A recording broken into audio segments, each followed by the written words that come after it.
Hey, how are we doing there, everyone? Welcome back. So today we've got the wicked Kawasaki ZZR1400, another year, another oil and filter change. Today's going to be a little bit different. Instead of talking directly to the camera, I'm going to be narrating over the top of it.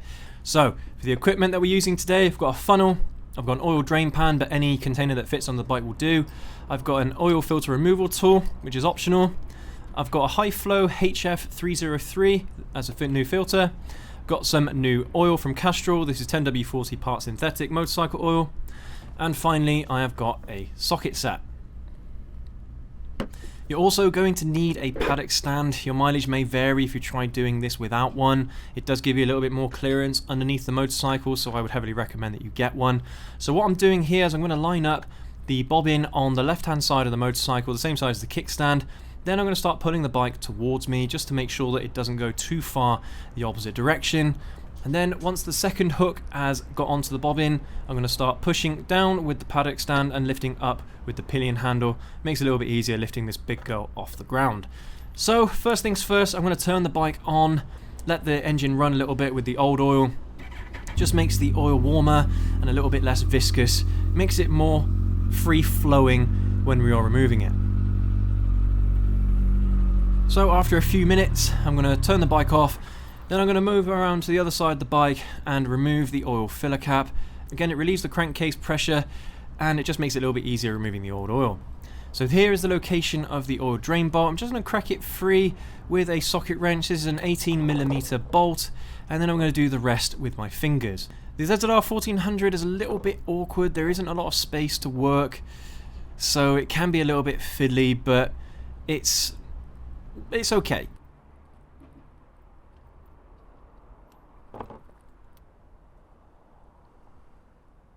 So as the old oil is draining, we're going to tackle removing the old oil filter. Now this should be a really straightforward job because they should be hand tight, but a lot of the times they're not. Mechanics really love to over tighten their oil filters. So if you try with your bare hands and you're not having any luck, then you might have to get yourself an oil filter removal tool. But luckily for me, because I did this myself last year, I knew how tight it needed to be, and it was an absolute doddle getting it off. Just make sure that the oil drain pan is underneath it because there's going to be some residual oil in it, and when you've got it off, turn it upside down and drain any more that's in there.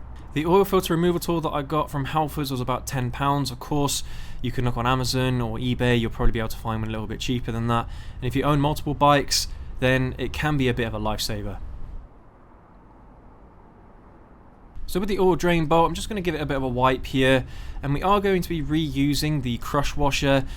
Strictly speaking, it's best practice to use a new washer. Get hold of a new one, they're really cheap, but as long as it's not mangled, then you should be absolutely fine swapping, just turning it over and reusing it.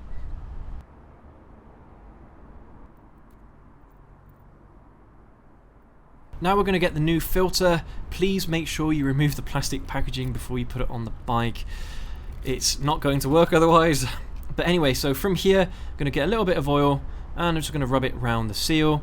This will make it a better seal when it's on the bike, but also makes your job a little bit easier when you come to take it off again next year. And with the old oil filter, I'm just going to put it in the box here of the new filter. Just keeps it out of the way and keeps your workspace nice and tidy. So now we're going to put in the new filter. This can be a little bit fiddly, but if you get both your hands underneath the bike, use one of them to support the filter as you spin it. It should latch onto the threads, and from there it's just a case of twisting it all the way home. And twist it as much as you can with your hands, and you're done. Once the rubber seal has hit the engine, you just need to tighten it a little bit more and it is sealed. So many mechanics, so many people love to over tighten these, and there's really no need. If you over tighten these, you can blow the seal and it's just going to leak everywhere. So just do it hand tight, job's a good one.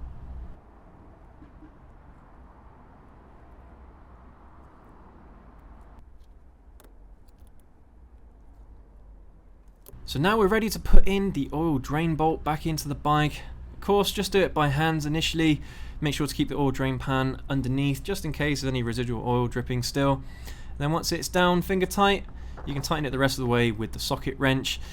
Torque specs for this are 30 Newton meters if you do have a torque wrench and if you want to do that. But to be honest with you, it just needs to be tight enough. The main thing you don't want to do is over tighten it. It will start leaking if you do. Then finally I'm going to give it just a bit of a wipe down. Makes it a little bit easier to spot any leaks if there are any. Alright, so now it's time to put in the new oil.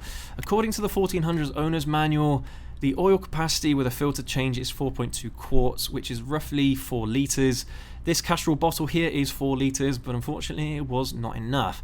When you first start the motorcycle up, I tend to overfill the oil because I know that as the oil goes around the bike, you're going to have some in the oil filter, the new filter, you're going to get some around parts of the bike, so you're not actually going to have enough oil. I did actually buy another bottle just in case this would happen, and because of course I have multiple bikes, it's not really a big deal. It's oil that I've got spare that I can use in future on one of the other bikes, so it wasn't a big deal for me, but just keep that in mind. You're going to need about 4.5 litres for this, but I decided to turn the bike over anyway just to make sure the oil light turns off, which it did, but it did take a second or two before the light actually went off. So after a minute I turned the bike off, went over back round the other side and filled it up with a little bit more. You can see there in the oil window it hasn't got enough oil in it. Just make sure the oil lands somewhere in between the low and the high markings. Keep checking that oil window and you'll know if you've got enough or not.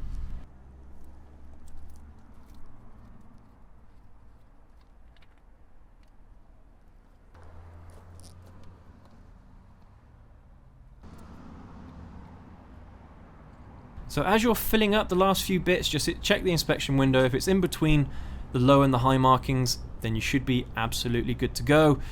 I'm just going to turn the bike on one last time just to make sure the oil light goes off. So we're looking at the red icon for the oil. As soon as you turn the bike on, it should be a split second for it to go away.